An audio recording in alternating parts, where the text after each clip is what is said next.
কয়েকটা চৌকি জুড়ে স্টেজ, আর মা কাকিমার শাড়ি দিয়ে সেই স্টেজের উইংস, বাবা কাকার ধুতি দিয়ে সাইক্লোরামা। এই উপকরণেই কৃষ্ণনগরে তার শৈশব কৈশোরের নাট্যচর্চা শুরু। আবার বাড়িতে বাবা ঠাকুরদার তত্ত্বাবধানে আবৃত্তি চর্চা, আর এভাবেই তার স্বর অনুশীলনের শুরু। হ্যাঁ, অভিনেতা, নাট্যকার, পরিচালক, কবি, সাহিত্য সংস্কৃতি পত্রিকা এক্ষণের সম্পাদনা এবং সমসাময়িক আর্থসামাজিক রাজনৈতিক প্রবন্ধকার ও চিত্রকর সৌমিত্র চট্টোপাধ্যায়কে আমরা এভাবেই চিনেছি। আজ বেলা 12:15 তিনি দীর্ঘ অসুস্থতার থেকে নিষ্কৃতি পেলেন। রবীন্দ্রনাথ বলেছিলেন, জীবনের ছটফটানি থেকে মুক্তি হল মৃত্যু। সৌমিত্র চট্টোপাধ্যায়ের মতো সদা কর্মব্যস্ত ব্যক্তিত্বের ক্ষেত্রে এ কথা যেন আক্ষরিক অর্থেই সত্যি হয়ে ওঠে। চিকিৎসার জন্য নার্সিংহোমে ভর্তির আগেও এই করোনা ভাইরাস উপদ্রুত সময়ে অভিনয় করে গেছেন, লিখেছেন, ছবি এঁকেছেন, কাজে নিজেকে বেঁধেছেন। বসন্ত বিলাপের শ্যাম বা তিন ভুবনের পাড়ের লুম্পেন টুইস্ট নাচা মন্টু, সংসার সীমান্তের প্রান্তিক অঘোর বা কনির খিদ্দা, অথবা এই সেদিনের বেলা শেষের বিশ্বনাথ, এভাবেই বাঙালি চিনেছে দূরদর্শন আর স্যাটেলাইট চ্যানেলের বারংবার সম্প্রচারে। ম্যাটিনি আইডল উত্তম কুমারের পাশাপাশি ভিন্ন চালের অভিনয় শৈলীতে বাংলা সিনেমার চৌহদ্দিতে এক বিপ্রতীপ অবস্থান স্পষ্ট করে রেখেছিলেন। 1970-এর পর থেকে তার জনপ্রিয় সিনেমায় সামান্য পরিচালক থেকে জনপ্রিয় পরিচালকদের নানান ছবিতে বিপুল উপস্থিতি। অথচ 1959-এ সত্যজিৎ রায়ের অপুর সংসার দিয়ে তার যে চলচ্চিত্র দুনিয়ায় পদার্পণ এবং বিশ্বখ্যাত চলচ্চিত্রকার সত্যজিৎ রায়ের সঙ্গে আমৃত্যু আত্মীয়তার সূত্রপাত। শুনি সত্যজিৎ রায়ের পুত্র চলচ্চিত্রকার সন্দীপ রায়ের স্মৃতিচারণ। 7 বছরের উপর ওকে আমি চিনি, এত রকমের স্মৃতি, এত রকমের মানে ভীষণ ভীষণ খারাপ লাগছে। প্রথম যখন আমাদের বাড়ি আসেন উনি, এটা 1959 সালে, তখন আমরা লেক অ্যাভিনিউর বাড়িতে থাকি। তো তখন উনি অপরাজিতর জন্য এসেছিলেন। তো বাবা হেসে বলেছিলেন যে আপনি অপরাজিতর জন্য বড্ড বড় হয়ে গেলেন, পরে আবার দেখা হবে। তারপর যখন অপুর সংসার করা ঠিক করলেন তখন উনি ওকে ডেকে পাঠান। তখনও উনি আমাদের ওই লেক অ্যাভিনিউর বাড়িতেই আসেন। তারপর আমরা লেক অ্যাভিনিউর বাড়ি ছেড়ে লেক টেম্পল রোডের বাড়িতে চলে আসি। তারপরে তো শুরু হয় ওর আসা যাওয়া। শুধু তো অপু সংসার নয়, অনেকগুলো ছবি পরপর করেছেন এবং সেই আসা শেষ হয় বিশপ লিফ্রয় রোডের বাড়িতে। এতদিনের একটা ব্যাপার, বাবার সঙ্গে এরকম একটা সম্পর্ক। আর শুধু তো মানে আর্টিস্ট এবং ডিরেক্টরের সম্পর্ক নয়, পরে 1961 সালে যখন উনি এক্ষণ বার করেন, সে কারণেও বাবার কাছে ওর আসতে হয়। বাবা কাবা রেখে দিচ্ছেন, ইনফ্যাক্ট নামকরণ বাবারই করা। তো এখন পরপর এইসব চললো এবং তাছাড়া তো ছবি চলছে, নানা রকম চরিত্র অভিনয় করছেন এবং বাবার ক্রমশ কাছের মানুষ হয়ে উঠছেন এবং তারপর তো একটা বন্ধুত্ব হয়ে গেল। মানে বাবা ভীষণ ওর উপর রিলাই করতে শুরু করলেন, নানা রকম চরিত্র দিতে শুরু করলেন। যখন গল্প পড়তেন তখন প্রথম ওর কথাই ভাবতেন। তো কাজেই একটা অদ্ভুত সম্পর্ক গড়ে উঠলো। বাবা চলে যাওয়ার পরও এসছেন আমাদের বাড়িতে, বাবার প্রতি জন্মদিনে হাজির থাকতেন এবং একটা অদ্ভুত সম্পর্ক হয়ে গেছিল। বাবার ছবি তো বটেই, আমার 2টো ছবিতে উনি করেছেন, প্লাস আমার টেলিভিশনের 1-2 গল্পে উনি ছিলেন এবং ভীষণ ফোকাসড, ভীষণ প্রফেশনাল, কিন্তু প্রফেশনাল হওয়া সত্ত্বেও ভীষণ অ্যাফেকশনের, ভীষণ ওয়ার্ম একজন চরিত্র, ভীষণ ডিপলি রুটেড একজন ছিলেন আর কি। যে সকলের সঙ্গে ঠাট্টা তামাশা করছেন, ওই স্টার ব্যাপারটা একেবারেই ওর মধ্যে আসেনি, কোনোদিনই আসেনি। মানে সকলের সঙ্গে ঠাট্টা তামাশা চলছে, সকলের সঙ্গে একভাবে মিশছেন, এটা একটা অদ্ভুত ব্যাপার ছিল। তাছাড়া অগাধ পাণ্ডিত্য, নানা রকম জিনিস নিয়ে পড়াশোনা করে শেষ দিকে আবার আঁকাঝোঁকাও শুরু করলেন, সেও খুব উচ্চমানের। কাজেই নানা রকম জিনিস উনি করেছেন এবং খুব সফলভাবে করেছেন। আর সব থেকে বড় কথা যে মানে একেবারে অসম্ভব নিজের শেকড়কে মনে রেখেছেন, যেটা একটা ভীষণ ইম্পর্টেন্ট ব্যাপার বলে মনে হয়। একটা স্তম্ভ চলে গেল। আরেক আন্তর্জাতিক চলচ্চিত্র পরিচালক গৌতম ঘোষের 4টি ছবিতে তিনি অভিনয় করেছিলেন। বলছেন গৌতম ঘোষ, আমরা হারালাম আমার মনে হয় বঙ্গীয় নবজাগরণের আলোয় উদ্ভাসিত যে সমস্ত মানুষজন, তাদের শেষ বোধহয় একজনকে। শুধুমাত্র তো অভিনেতা নন, মননশীল একটি মানুষ, অথচ অসম্ভব মাটিতে পা। এত আনন্দ, মানে আমি সৌমিত্রদার সঙ্গে অনেক কটা ছবিতে কাজ করেছি। অভিনেতা হিসাবে তো অসাধারণ, মানে কোনোদিন আমাকে চিন্তা করতে হয়নি, এবং অসাধারণ ভাবে পরিচালক কি চাইছেন এত চট করে বোঝার ক্ষমতা আমি খুব কম অভিনেতাদের মধ্যে দেখেছি। আর শিক্ষা দীক্ষায় তো সাংঘাতিক, আবার অসম্ভব প্লেফুল, মজা, রসিকতা, আড্ডাবাজি, কত রকমের ঘটনা। এবং দীর্ঘদিন আমরা গল্প করেছি, আড্ডা মেরেছি, স্বপ্নের কথা বলেছি, কবিতা, সাহিত্য, রাজনীতি, এমন কোনো বিষয় নেই যেখানে ওর উৎসাহ ছিল না।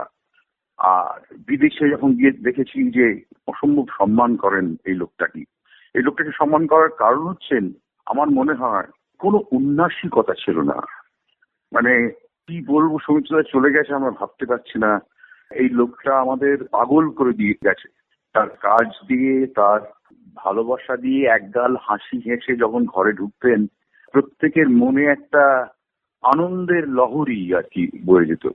এটা একটা অদ্ভুত ব্যক্তিত্ব, মিষ্টি ব্যক্তিত্ব একটি, যার মধ্যে কোনো রকমের গ্লানি যেন নেই। সমস্যা তো প্রত্যেকের মধ্যে রয়েছে, কিন্তু কখনো তুমি বুঝতে পারবে না। ওর অ্যাডাপ্ট করার যে ক্ষমতা ছিল, মনে আছে দেখার আউটডোরে সন্ধ্যাবেলা বসে বসে ছোট ছোট ছোট ছোট ছড়া লিখতো নাতিদের জন্য, তারপরে পড়ে শোনাতো। এবং সেই নাতির অ্যাক্সিডেন্টের পর সাংঘাতিক তার মন খারাপ। এই যখন আমি লকডাউনের মধ্যে একদিন অনেকক্ষণ ফোনে কথা বললাম, জানি না রণ কেমন আছে, প্রথম জানো তো ভীষণ ভালো রেসপন্স করছে, খুব ভালো, পারলে একদিন এসে দেখে যেও ওকে। এইরকম একটা মানে সংবেদনশীল মানুষ এবং সচেতন মানুষ এবং অসাধারণ শিল্পী, যাকে স্পর্শ করা যায় না। তো রাজার মতো সে ছিল, রাজার মতোই চলে গেল। লড়াই করতে করতে পারলেন না। যাই হোক, এটা একটা অপূরণীয় ক্ষতি, ধরে ভাবা যায় না।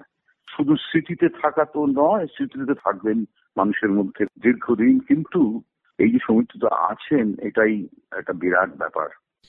নতুন প্রজন্মের পরিচালক অতনু ঘোষ তাঁর 2009-এর অংশুমানের ছবি থেকে 2017-র ময়ূরাক্ষীতে সৌমিত্র চট্টোপাধ্যায়কে নিয়ে কাজ করেছেন। একটু শুনি তার অভিজ্ঞতার কথা। আমার কাছে তো উনি একেবারে আলোর মতো, আদর্শহীন, প্রেরণাহীন যে একটা সময়ের মধ্যে দিয়ে আমরা যাচ্ছি, সেখানে উনি আলো। এই আলোটা মানে শিল্পের আলো, জ্ঞানের আলো, বোধের আলো, সেইটা হঠাৎ করে নিভে গেল। হঠাৎ করে এই জন্য বলছি যে উনি তো নিয়মিত কাজ করছিলেন, এবং আমি এই শেষ 30শে সেপ্টেম্বর ওনার একটা দীর্ঘ সাক্ষাৎকারও নিয়েছিলাম। এই শূন্যতা, এইটা সঙ্গে আমরা কোনোদিন আদৌ এটা মেনে নিতে পারবো কিনা আমি সত্যিই জানি না।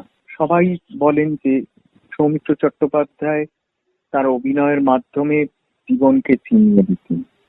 এটার পেছনে আমার মনে হয় একটা কারণ ছিল, যে এই যে আমরা যেসব বৈশিষ্ট্যগুলো বলি যে একজন অভিনেতার, যেগুলো তাকে পরিণত করে, উন্নত করে, অসাধারণ একটা জায়গায় নিয়ে যায়, মানে যেরকম তার মানসিক একাগ্রতা, তার প্রখর বোধ বুদ্ধি, তার ক্রাফটের প্রতি দখল, এইগুলোর তো ছিলই প্রভূত পরিমাণে ওর মধ্যে।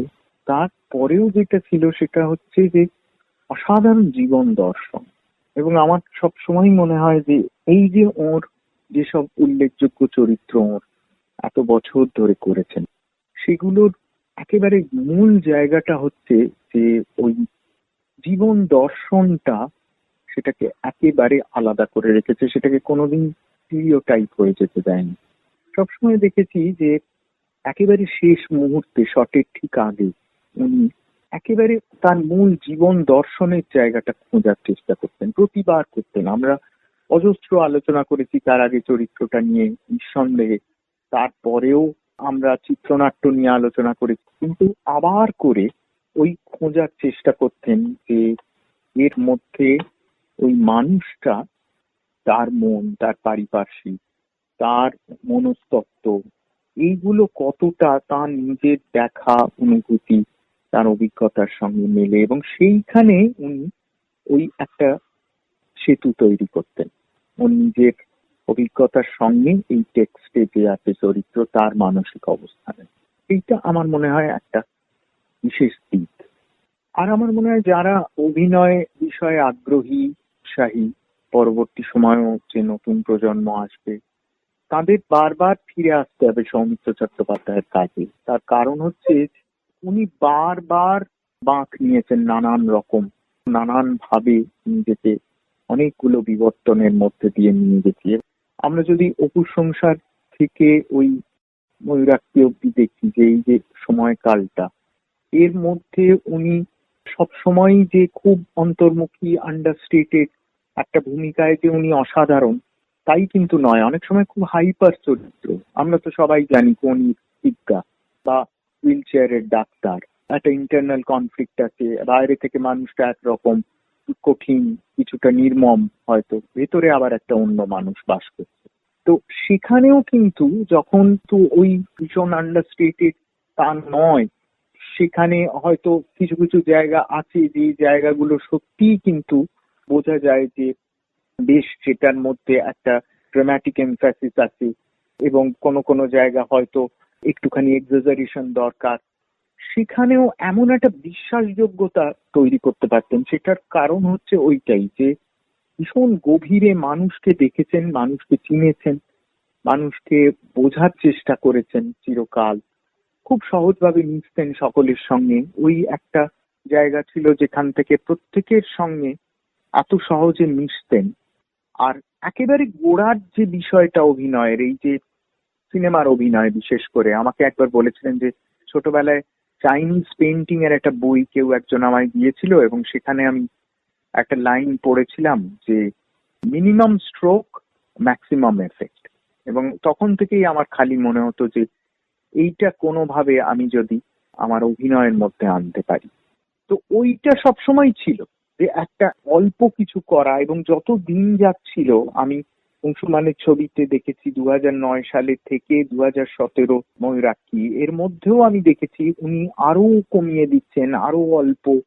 ডাবিং এর সময় বলতেন যে খুব কম করব, আরো কম করব। এইটা ছিল সব সময় নিজেকে পাল্টানো, নিজেকে আবার একটা নতুন ভাবে তৈরি করা। চারপাশের অভিনয় দেখতেন কিরকম ধরনের অভিনয় হচ্ছে, ভারতে নতুন অভিনেতারা যারা খুব প্রতিভাবান তারা করছে, সব সময় সজাগ থাকতেন। ও জিজ্ঞেস করতেন সবাইকে যে কেমন হচ্ছে। এটা অনেকে ভাবতো যে ওর বিনয়, সেটার থেকেও বড় কথা আসল যেটা ছিল সেটা হচ্ছে যে ওই ভিউ পয়েন্ট গুলো চাইতেন প্রত্যেকের কাছে। ভীষণ পছন্দ করতেন পরিচালক খুব পিটপিটে হবে, বারবার তাকে বলতেন যে ফাংশনাল ডিরেক্টর সিনেমায় ভীষণ দরকার। তার কারণ সিনেমা এমন একটা মাধ্যম যে মাধ্যমে পুরো দৃশ্য, সেটা কিভাবে তার চিত্রগ্রহণ হবে, কিভাবে তার সম্পাদনা হবে, সমস্ত কিছু একমাত্র পরিচালক জানে। সব সময় দিশারির মতো আমাকে দেখিয়ে দিতে হবে তাকে যে এটা আগে এইটা হবে, এরপরে এইটা হবে। তাই জন্য সব সময় বলতেন যে সিনেমায় কিন্তু পরিচালক আমাকে যদি সাহায্য না করেন আমি খুব পরিণত একটা জায়গায় পৌঁছতে পারবো না। এই যে কতগুলো দৃষ্টিকোণ ছিল, কতগুলো ভাবনার জায়গা ছিল, সেই জায়গাগুলোই আমার মনে হয় এতটা কাজটাকে আলাদা করেছে অন্যান্য অভিনেতাদের থেকে।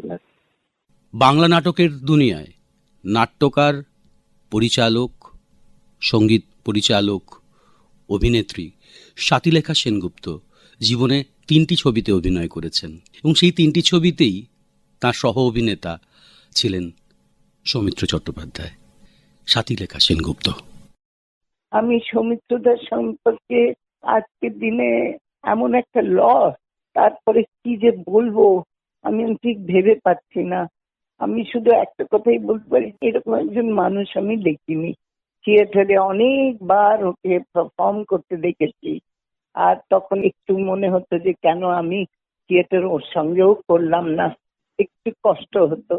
আর ফিল্ম জগতেই উনি বাস করতেন। উনি কোনো দিনও বসে থাকতে চাইতেন না, সব সময় কাজ করব আমি কাজ। এই কদিন আগে ডালা শুরু যখন শেষ হলো, তার ডাবিং এ ওর সঙ্গে দেখা হয়েছিল, এই ঠিক লকডাউনের আগে। উনি তখন আমায় বলছিলেন, সাথী ভালো থাকতে হবে, শরীর খারাপ করো না, তোমার অনেক কাজ আছে, তুমি আমার সঙ্গে কাজ করবে। এই আর কি, কমপ্লিট একটা হিউম্যান বিইং যাকে বলে না, সেই ছিলেন উনি। উনি সত্যি সত্যি একজন কিংবদন্তি, লেজেন্ড। আর আমার কথা বলতে গেলে, কে না চায় এরকম লেজেন্ডের সঙ্গে অভিনয় করতে। আমি খুব, আমার সৌভাগ্য যে আমি 3টে ফিল্ম ওর সঙ্গেই করেছি, ওকেই পেয়েছি। তবে আমি মনে করি না ওর মৃত্যু হয়েছে। উনি আমাদের মধ্যে চিরকাল বাঁচবেন। আমি মনে করি না উনি আমাদের ছেড়ে চলে গেছেন। সৌমিত্রদাকে যখন ঘরে বাইরেতে দেখি, আমি তখন মানে সারা জীবনের একটা পূরণ হতে চলেছে এরকম মনে হয়েছে। আমি ওর সঙ্গে সুযোগ পাচ্ছি এই অভিনয় করবার, আমি তখন বিশ্বাস করতাম না, জানেন তো। আর আমি ঠিক সেইভাবেই এই যে লাস্ট ছবি দুটো করেছি, ঠিক সেই চোখেই ওকে দেখেছি। আর তখনও বিশ্বাস করিনি আমি সৌমিত্র চট্টোপাধ্যায়ের সঙ্গে অভিনয় করছি। সব সময় মনে হতো একটা স্বপ্ন পূরণ হচ্ছে। আর অভিজ্ঞতা অনেক, আজকের দিনে আমার এক একটা করে মনে পড়ছে সেই সব অভিজ্ঞতা। উনি আমাকে কিভাবে সাহায্য করতেন, আমাকে বসিয়ে কত আড্ডা দিয়েছেন উনি আমাদের সঙ্গে। মানে গল্প জুড়ে মজার মজার গান শোনাতেন উনি আমাকে বেলা শুরুর সময়, যখন বসে থাকতাম শটের মাঝখানে। সেই সবগুলোই মনে পড়ছে আর কি। আর খেতে খুব ভালোবাসতেন, সবসময় বলতেন, সাথী দেখো তো আমাকে কলেজি অফ লাঞ্চ যেন না দেয়। তো এই সব মনে পড়ছে আর কি। বাঙালির ঘরে ঘরে মন্ত্রমুগ্ধ হয়ে থাকা একটি ছবি মন্ত্রমুগ্ধ। সেখানে সাবিত্রী চট্টোপাধ্যায় এবং সৌমিত্র চট্টোপাধ্যায়ের অভিনয় আমাদের অনেকেই স্মৃতিতে জলজল করে। সৌমিত্রবাবু বিভিন্ন সময়ে সাবিত্রী চট্টোপাধ্যায়ের অভিনয় নিয়ে তার সম্ভ্রম, তার অভিভূত হওয়া, তার শ্রদ্ধার কথা বলতেন। শুনি সাবিত্রী চট্টোপাধ্যায়ের শোকস্তব্ধ কিছু উচ্চারণ। যে লোকটা মারা গেল তার সম্পর্কে কি বলবো বলুন তো? আপনিও শোকা হতো, আমিও তাই। কিছু বলার ভাষা নেই আমার। আর সৌমিত্র বাবুকে এ লাইনে অনেক কিছু দিয়ে গেছেন, অনেক ফাঁকা করে দিয়ে চলে গেলেন। আর সৌমিত্র চ্যাটার্জি জন্মাবে না, যা করে দিয়ে গেছেন। তার মৃত্যুতে তো বোবা হয়ে গেছি। তবু বেঁচে ছিলেন না, একটু স্থিতিশীল কিংবা খারাপ অবস্থা এই শুনে তবু মনে একটা আশা ছিল, না উনি যুদ্ধ করে অন্তত বাঁচবেন। সেটাই দুঃখ। আর একদিনের সম্পর্ক তো নয়, তার সঙ্গে বহু বছরের সম্পর্ক, তাই না? 15 বছর বয়সে ছোট শহর কৃষ্ণনগর থেকে 1951 নাগাদ নগর কলকাতায় ইন্টারমিডিয়েট ও গ্র্যাজুয়েশনের জন্য চলে এলেন এবং বিশাল প্রেক্ষাগৃহে কয়েকশো আসনে দর্শক ভর্তি নাট্যাভিনয় তাকে চমৎকৃত করেছিল। তার তাক লেগে গেছিল, এভাবেও নাটক হয় এই শহর কলকাতায়। প্রথমেই দেখে ফেললেন বাংলা থিয়েটারের বড়বাবু, প্রবাদ প্রতিম শিশির ভাদুড়ির আলমগীর, এবং তারপর ষোড়শী। ব্যাস, মুগ্ধতার শুরু, জীবনে গুরু পেয়ে গেলেন। পাশাপাশি তিনি দেখলেন যোগেশ চৌধুরী এবং মহর্ষি মনোরঞ্জন ভট্টাচার্যের নাটক। আবার অন্য ধারার থিয়েটারে তিনি দেখছেন শম্ভু মিত্রকে, উৎপল দত্তকে। পরে পরে বাংলা থিয়েটারের এক বিশিষ্ট ব্যক্তিত্ব রুদ্রপ্রসাদ সেনগুপ্ত, তার কথা শুনি। সৌমিত্র যেহেতু সিনেমার রিচ অনেক বেশি, সেই জন্য সৌমিত্রকে চলচ্চিত্র অভিনেতা হিসেবেই আমজনতা বেশি করে চেনেন, বেশি করে জানেন। কিন্তু সৌমিত্র যে থিয়েটারে মঞ্চাভিনেতা হিসেবে সমান আগ্রহী ছিলেন এবং সমান সক্রিয় ছিলেন, সেইটা তত বেশি লোকের জানা নেই। এর থেকেও বড় কথা, সৌমিত্র এক অর্থে সেই অন্নদাশঙ্করের ভাষা কোট করে বলা যায় জীবন শিল্পী ছিলেন। অর্থাৎ কবিতা লেখা, কবিতা পড়া, ভালো করে আড্ডা দেওয়া, জমিয়ে খাওয়া দাওয়া খুব ভালো করতো। পোশাক আশাকের ব্যাপারে যত্নশীল হওয়া, নানান ধরনের নানান স্তরের বন্ধুত্ব রাখা, এসব মিলে তারই সঙ্গে সিনেমা, তারই সঙ্গে থিয়েটার, তারই সঙ্গে লিখন পত্রিকার সম্পাদনা, এই সব কিছু মিলে একটা সামগ্রিক জীবনের আকাঙ্ক্ষা, একটা জীবনের সব ক্ষেত্রে ছুঁয়ে ছুঁয়ে যাওয়া এবং করে করে যাওয়া, এইটা সৌমিত্রের মধ্যে ছিল। এই ধরনের লোক বেশি নেই আর, যারা জীবন শিল্পী, যারা জীবনটাকে টোটালিটি হিসেবে দেখে। সৌমিত্র চলে গেলেন, আমরা আশা করব ওই চেকবের কথায়, মানুষ চলে যাওয়ার পরে তো সে আসলে চলে যায় না, অনেক কিছুই তার থেকে যায় আমাদের মধ্যে। আশা করব সৌমিত্র আমাদের মধ্যে, পরবর্তী প্রজন্মের মধ্যে বাংলা সংস্কৃতির প্রবাহ তার মধ্যে বেঁচে থাকবেন এবং বাংলা সংস্কৃতির যে দৈন্য দুর্দশা এবং যে ঘোলাটেপনা অনেক সময় আজকাল দেখা যায়, সেটাকে পরিশ্রুত করে রাখার ব্যাপারে আমাদের সাহায্য করবেন তার ঐতিহ্য দিয়ে, তার স্মৃতি দিয়ে। বাংলা থিয়েটারের বড়বাবু শিশির ভাদুরীর বিচরণ ক্ষেত্র ছিল পেশাদারি মঞ্চ।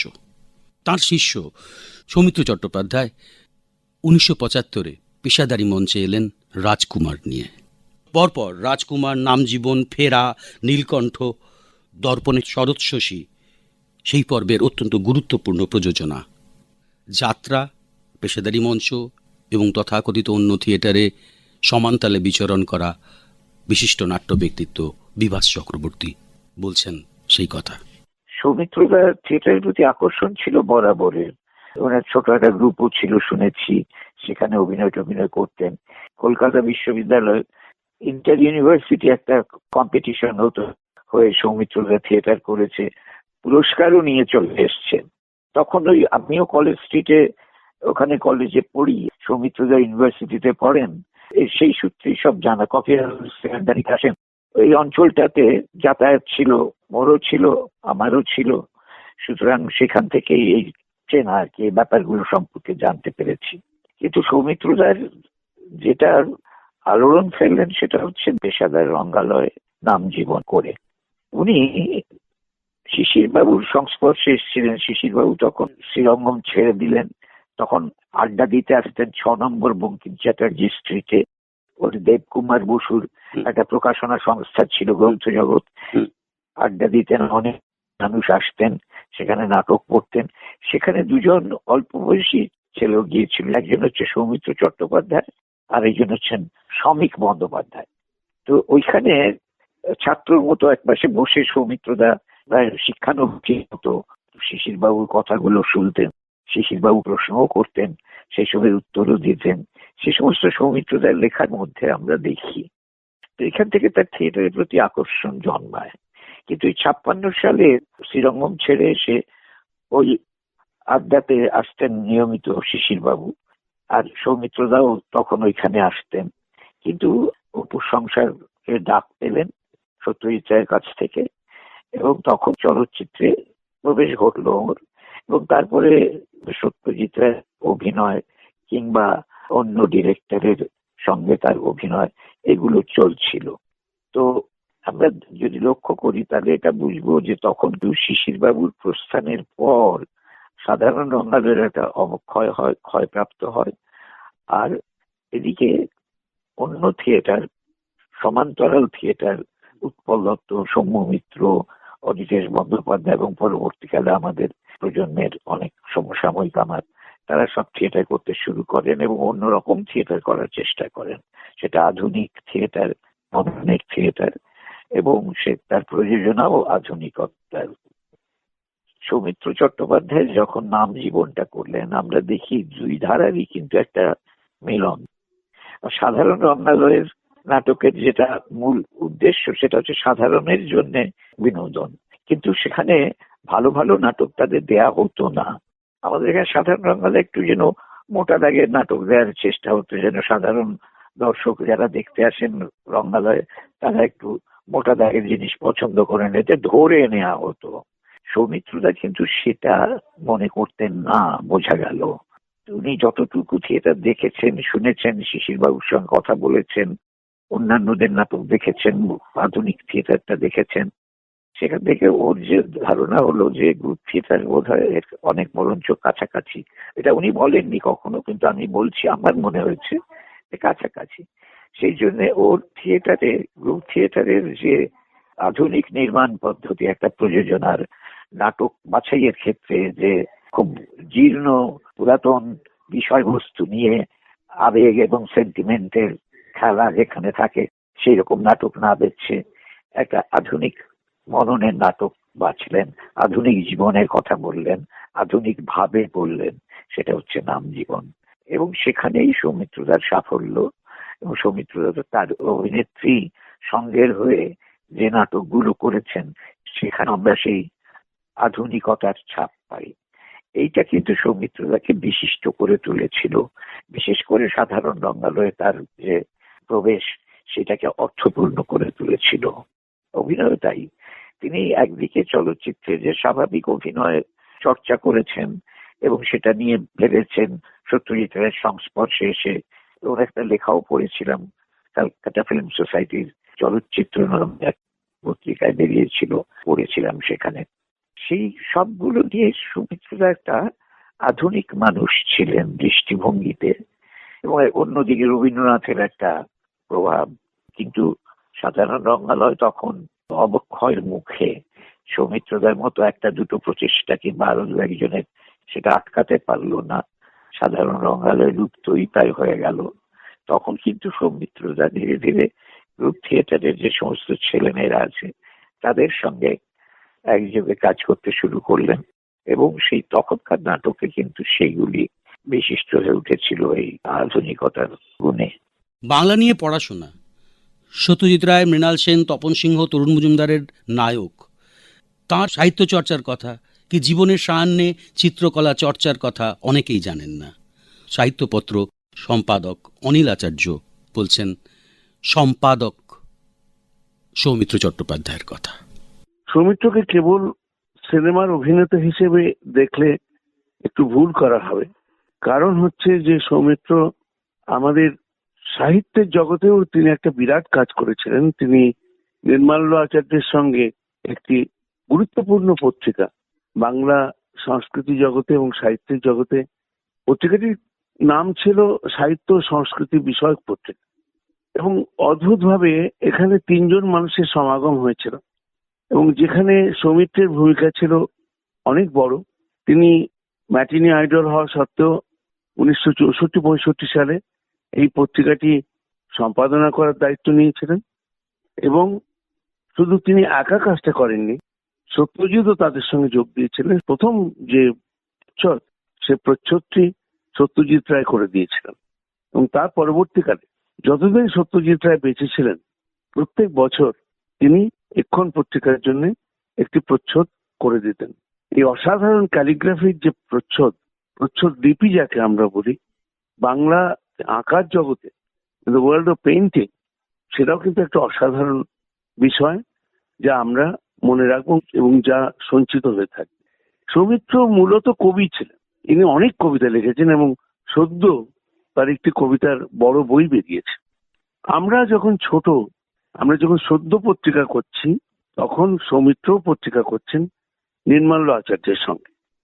তখন এক্ষণ পত্রিকাটি বাংলাদেশে, উভয় বাংলাতে, একটি অত্যন্ত গুরুত্বপূর্ণ সাংস্কৃতিক পত্রিকা, যেখানে বিনয় ঘোষ, কমল কুমার মজুমদার, সত্যজিৎ রায় স্বয়ং তারা লেখালেখি করেছেন। মেয়েদের জীবন নিয়ে যে আত্মজীবনীর সংকলন এক্ষণে নিয়মিত প্রকাশিত হয়েছে, সেটিও একটি গুরুত্বপূর্ণ অধ্যায় বাংলা সাহিত্যের।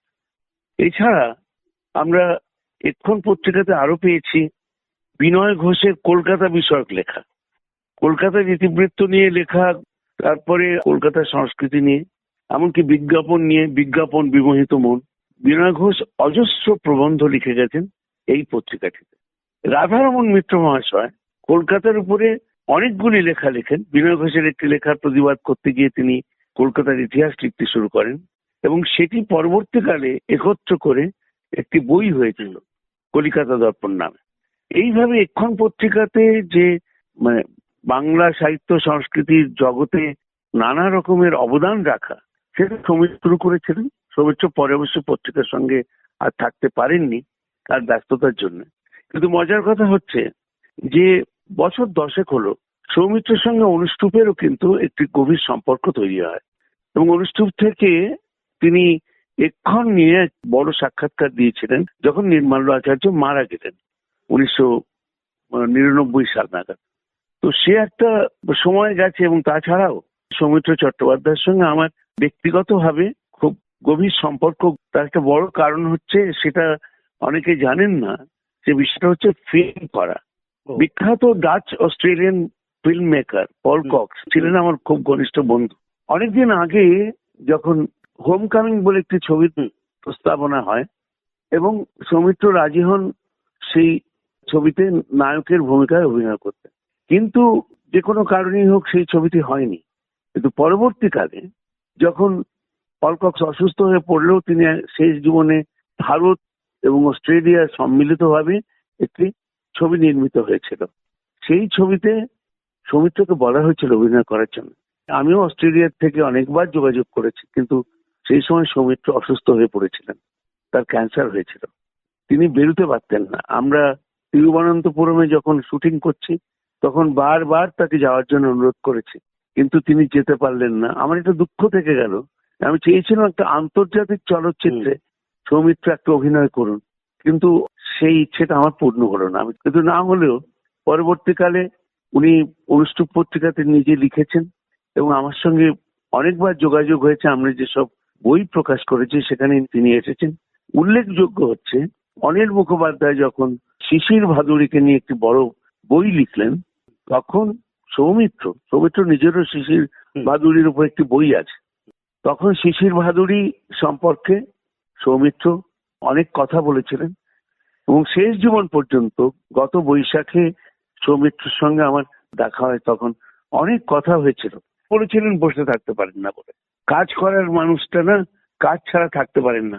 জগৎটা তো বাইরের জগৎ, অভিনয়ের জগৎ, এবং সেখানে তো শুটিং করতে যেতেই হয়। তো যাই হোক, তিনিও গিয়েছিলেন।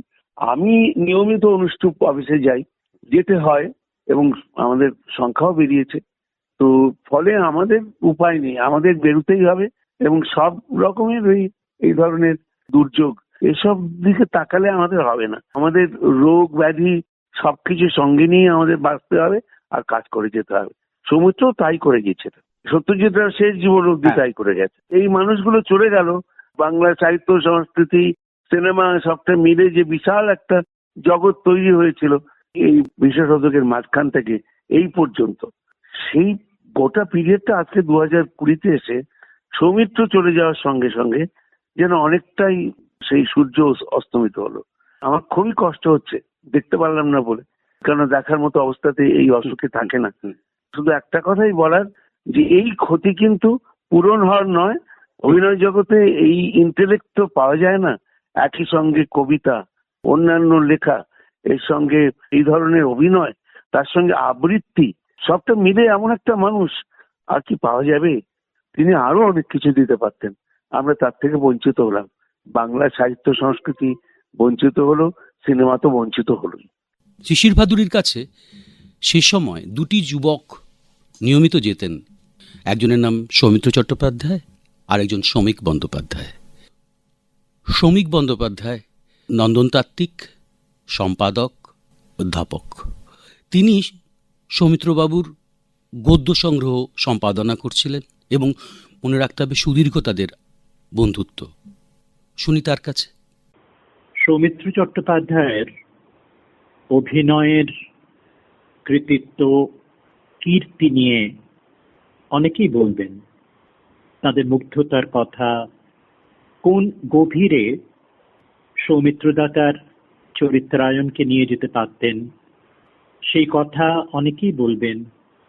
অনেক ছবিতে তার অভিনয়ের স্মৃতি শতই উঠে আসবে।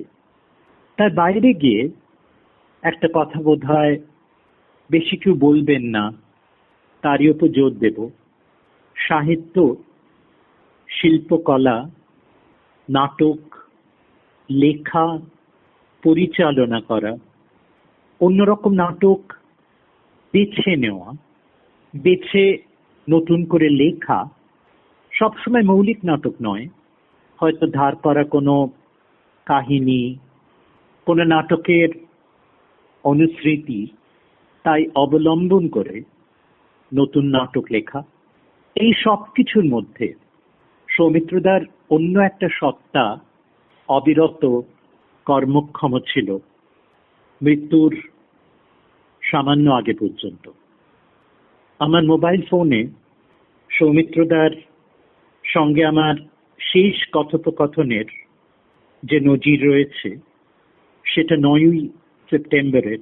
তার 3 দিন আগে সৌমিত্রদা কৃষ্ণনগরের বাইরে একটু দূরে বাস করেন, নিজে চাষ করেন এবং লেখেন এমন এক গল্পকারকে আবিষ্কার করে তার লেখা পড়ে উচ্ছ্বসিত হয়ে একটা লেখা লিখে তার কপি আমাকে পাঠিয়েছিলেন। 5-6 তারিখে হবে সেপ্টেম্বরের। 9 তারিখে আমাকে ফোন করছেন জানতে আমার লেখাটা কেমন লেগেছে। অজ্ঞাত পরিচয়, স্বল্পনামা একজন তরুণ লেখক তাকে আবিষ্কার করে তাকে একটা খোলা চিঠি লিখেছেন কোনো পত্রিকার জন্য। উচ্ছ্বাস আছে, কিন্তু কত গভীরে গিয়ে আনসারুদ্দিন নামে এই তরুণ লেখকের লেখার গুণপনাকে তুলে ধরেন। পিচ্ছাপ্রাণীর ভঙ্গিতে একেবারেই নয়, বাংলা সাহিত্যের মূল ধারার সঙ্গে তুলনা করে তার সঙ্গে জুড়ে কোথাও ওই গল্পগুলোর তাৎপর্য বুঝছেন। আমি ব্যস্ত সৌমিত্রদার গদ্য গ্রন্থাবলীর 3য় খণ্ডের সম্পাদনায়, আর মাঝে মাঝে আমাকে নতুন লেখা যে লিখছেন সেগুলো কপি করে পাঠাচ্ছেন, ফোন করে খোঁজ করছেন কত দূরে এগোলো। আমার দুঃখ রয়ে গেল বইটা শেষ করে ওর হাতে তুলে দিতে পারলাম না, কিন্তু উনিও চাইছিলেন যে বইটা সম্পূর্ণ হোক। কোনো তাড়া উনি দেননি আমাকে, তাতেই হয়তো দেরি হলো। আর কোথাও তার কবিতা লেখা, তার ছবি আঁকা, তার নিয়মিত ডায়েরি রাখা, এই সব কিছুর মধ্য দিয়ে তিনি কিন্তু চিন্তা ক্ষেত্র, একটা মানস ভূমি কি সযত্নে লালন করে গেছেন জীবনের শেষ পর্যন্ত, আর তারই পরিপূর্ণতার প্রকাশ ঘটত তার যে কোনো চিত্রায়নে, থিয়েটারে হোক বা সিনেমায় হোক। জীবনে একটা দুঃখ ছিল, বারবার বলেছেন সে কথা। শেষ অগস্টে একদিন গিয়ে দীর্ঘ আড্ডা মেরেছিলাম, সেদিনও বলেছেন এইরকম পরিচালক, সেই রকম ছবি অন্যরা তাকে দেননি, দিতে পারেননি, যাতে নিজেকে তিনি সম্পূর্ণ উন্মুক্ত করতে পারেন। আরো বেশি কিছু, আরো অনেক কিছু সেই চরিত্রায়নের মধ্যে উনি সঞ্চার করতে পারেন। সেই অভাব বোধ, সেই দুঃখ বোধ ওকে তাড়িত করত। ফলে যখনই সুযোগ পেতেন, এবং সম্প্রতিকালেও গৌতমের দেখা ছবিতে অতনুর ময়ূরাক্ষীতে কোন গভীর থেকে একটা চরিত্রকে উনি ঋদ্ধ করেন, পুষ্ট করেন, তার অসামান্য দৃষ্টান্ত আমরা দেখেছি। এবং সেই মাপের ছবি নয়, এমন ছবিতেও ফাঁকি দেননি দর্শকদের কখনো সৌমিত্রদা, বরং নিজের মতো করে নিয়ে, নিজের বোঝা দিয়ে, পরিচালকের উপর নির্ভর না করি সযত্নে, সসম্ভ্রমে একটা চরিত্রকে রূপায়িত করেছেন। বারবার তার ছবি দেখতে গিয়ে নতুন করে তাকে আবিষ্কার করব। দুঃখ রইল, ওর অভিনীত নাটকগুলো তো আর চর্মচক্ষে ফিরে আসবে না। তার স্মৃতিটুকুই আমরা আমাদের অন্তরে অন্তত ধরে রাখব, আর বারবার ফিরে যাব তার সম্মোহনী কবিতায়, তার গভীর অন্তর্দৃষ্টি সম্পন্ন, চিন্তা সমৃদ্ধ গদ্যমালায়। তার নিজের কথায় আমার স্বর খানিক মেলই ছিল। প্রবাদ প্রতিম অভিনেতা রিচার্ড বার্টনের আত্মজীবনী পড়ে জানতে পারি স্বরচর্চার কিছু খুঁটিনাটি। তখন কলকাতার ময়দানে বন্ধুদের নিয়ে আসতাম। প্রথমে 6 ফুট, তারপরে 20 ফুট, তারপরে 100 ফুট দূরে বন্ধুদের দাঁড় করিয়ে আমি স্বর অনুশীলন করতাম, তারা কীরকমভাবে আমার স্বর পাচ্ছে। এইভাবে আমি আজকের স্বর নির্মাণ করতে পেরেছি। এই সময় তার মনে হয়েছিল পারফরমেন্স ওরিয়েন্টেড কোনো চাকরি নেওয়া দরকার। 1 নম্বর গ্রেস্টিন প্লেসে 1956 সালের অগাস্ট মাসে তিনি হাজির হয়েছিলেন। আকাশবাণী কলকাতার অবসরপ্রাপ্ত বিশিষ্ট প্রযোজক অজিত কুমার মুখোপাধ্যায়ের কাছে শুনি সেই স্মৃতি। 1956 সালে আমি আকাশবাণীতে জয়েন করি আগস্ট মাসে, গার্স্টিং প্লেস, 1 নম্বর গার্স্টিং প্লেস। তার কিছুদিন পরেই আকাশবাণী ড্রামা সেকশনের সামনে আমি শ্রীধর ভট্টাচার্য আর সরলদার কথাবার্তা বলছিলাম। এই সময় ফর্সা সুন্দর মতো একটি ছেলে নিচ থেকে সিঁড়ি দিয়ে উঠে এসে আমাদের সামনে দাঁড়ালো। অপূর্ব সুন্দর দেখতে, আমি 5 ফুট 10 ইঞ্চি লম্বা, উনি আমার থেকেও লম্বা, ধবধবে গায়ের রং, মাথা ভর্তি চুল। এসে দাঁড়ালেন, আর সরলদা জিজ্ঞেস করছিলেন যে তুমি কবে জয়েন করলে? না, আমি আজকেই জয়েন করলাম। শ্রীধরদার সঙ্গে দেখলাম খুব হৃদ্যতা। শ্রীধরদা চন্দননগরে থাকতেন, উনি হাওড়ার দিকে কোথাও থাকতেন। ওনার সঙ্গে শ্রীধরদাই বোধহয় ওনাকে যোগাযোগ করে নিয়ে এসেছিলেন। আমি তো দেখেই ওনার প্রেমে পড়ে গেছি। আকাশবাণী রিক্রিয়েশন ক্লাবের থেকে একটা নাটক হয়েছিল বোধহয় রংমহলে, যদ্দূর মনে পড়ছে, শরৎচন্দ্রের বৈকুণ্ঠের উইল। তাতে হারাধন বন্দ্যোপাধ্যায় এবং সৌমিত্র চট্টোপাধ্যায় দু ভাইয়ের পাঠ করেছিল। আমি তখন চান্স পাইনি এবং সেই অভিনয়টা আমার দারুণ লেগেছিল। তারপরে তো ওনার আরো ভক্ত হয়ে গেলাম এবং তখন যারা অ্যানাউন্সমেন্ট করতো তাদের একটা অন্যরকম ইমেজ ছিল। তখন তো অন্য কোনো মিডিয়া ছিল না, রেডিওতে যাদের কণ্ঠস্বর পাওয়া যেত তারাই হিরো। তা সেই সৌমিত্র চট্টোপাধ্যায়কে তখন থেকে আমি দেখি। তারপরে একদিন ওনাকে দেখি স্টেশন ডিরেক্টর তখন ছিলেন ওইখানে, এসেছিলেন যদ্দূর সম্ভব আমার মনে পড়ছে পিসি চ্যাটার্জি। উনি ওখানে তেতলায় দাঁড়িয়ে আছেন।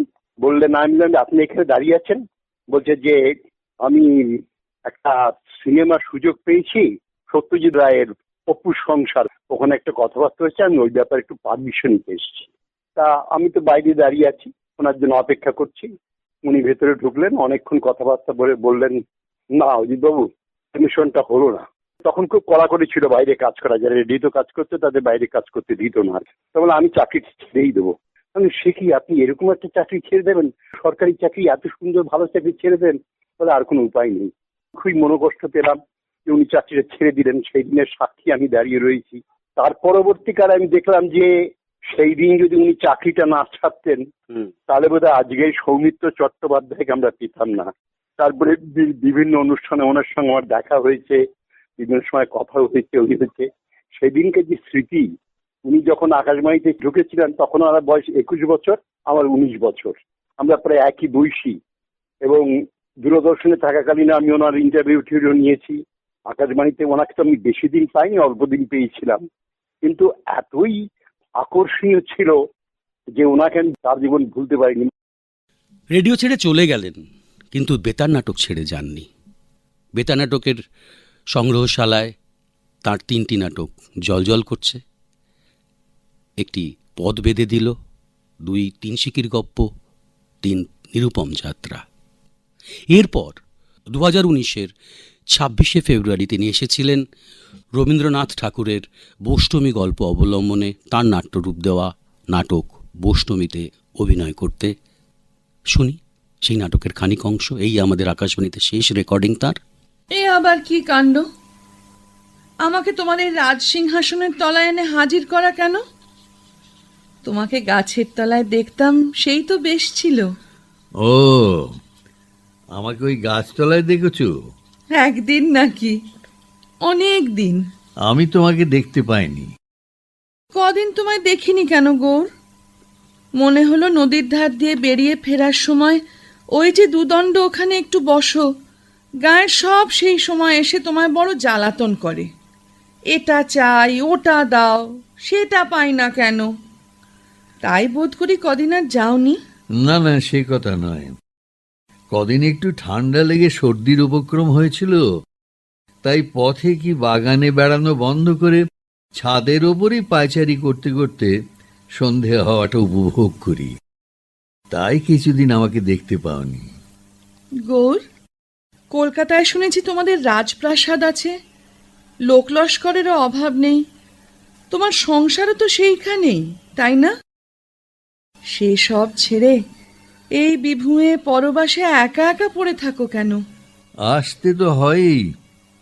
বিষয় কাজের মাকড়সাটার বিষম জালের থেকে তো এখনো বার হতে পারিনি। আর এক কাজ আছে, এই লেখা। এইখানে যে কটা দিন থাকি সম্পাদকের তাগাদার অনেকটা মিটিয়ে দিতে পারি। তবে সবচেয়ে দরকারি কাজটা এখানে কি হয় জানো?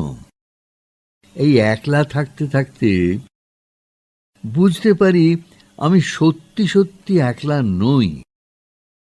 এখানকার আকাশ, বাতাস, নদী, এমনকি ঝিঁঝি ডাকা রাতের অন্ধকারও আমাকে সঙ্গ দেয়। কলেজের দিনগুলোতে কফি হাউসেই আড্ডা।